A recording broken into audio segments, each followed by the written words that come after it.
Hello and welcome to today's lesson. Today, we're going to dive into the concepts of contact and non-contact forces. In today's lesson, we will first begin by fleshing out a comprehensive definition of forces. Next, we'll consider a wide range of forces to highlight how often they feature in everyday life. Finally, we'll present the distinction between contact and non-contact forces. So far, we have delved into describing changes in motion, such as acceleration and velocity. You have learned how to quantify these changes and describe the motion of objects using graphs and equations. Building on this foundation, we can now explore how forces cause these changes in motion. Understanding forces will significantly enhance our ability to describe and predict the motion of objects, which is a fundamental aspect of physics. Let's get started. So what is a force? A force is any push or pull that can change the motion of an object. Forces are vector quantities, which means they have both magnitude, how strong the force is, and direction, which way the force is applied. Imagine you're trying to push a stalled car. The effort you exert to push the car is a force. Similarly, if you were to pull the car with a rope, you are applying a force. Whether it's a gentle tap or a powerful kick, any action that can modify an object's speed, direction, or shape involves a force. Forces are measured in newtons, abbreviated to N. We will develop our understanding of what this unit means later on in this module. For now, though, we will only refer to this unit in intuitive ways. Now let's dive deeper into the different kinds of forces. We'll begin with applied forces. This is any push or pull applied to an object by another object or person. For instance, when you push a shopping cart, you're applying an applied force. Similarly, kicking a football or opening a door are also examples of applied forces. Next, we have gravity. This is perhaps the most famous force in physics.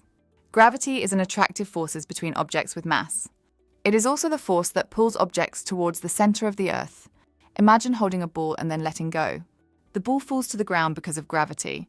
Every object with mass attracts every other object with mass, but we most commonly notice the pull of the Earth due to its large mass. Next, we have friction. Friction is the force that opposes motion between two surfaces in contact.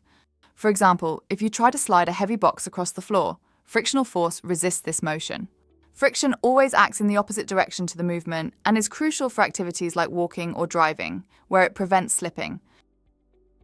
Now looking at air resistance, also known as drag. This is a type of frictional force that occurs when an object moves through the air. When you stick your hand out of a moving car window, you feel the air pushing against it. This is air resistance in action. It also explains why parachutists descend more slowly when their parachutes open, as the air resistance counteracts their fall.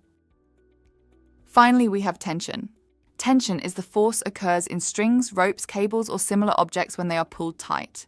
For instance, when you pull on a rope in a game of tug-of-war, the tension in the rope is the force that transmits your pull to the other end. Now that we've seen these examples, let's draw a crucial distinction. Forces can be classified into two broad categories: contact forces and non-contact forces.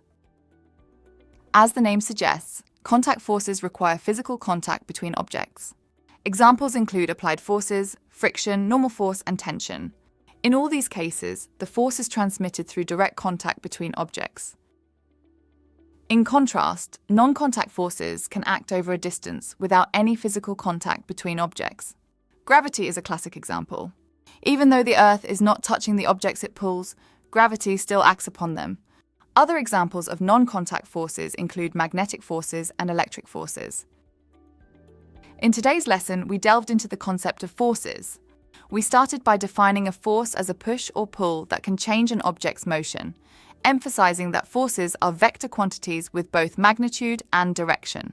We explored various types of forces, including applied force, gravity, normal force, friction, air resistance, drag, and tension.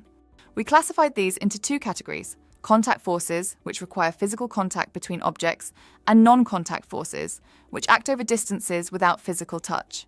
By understanding these fundamental concepts, we laid the groundwork for more advanced topics like Newton's laws of motion, which further explain the relationship between forces and motion.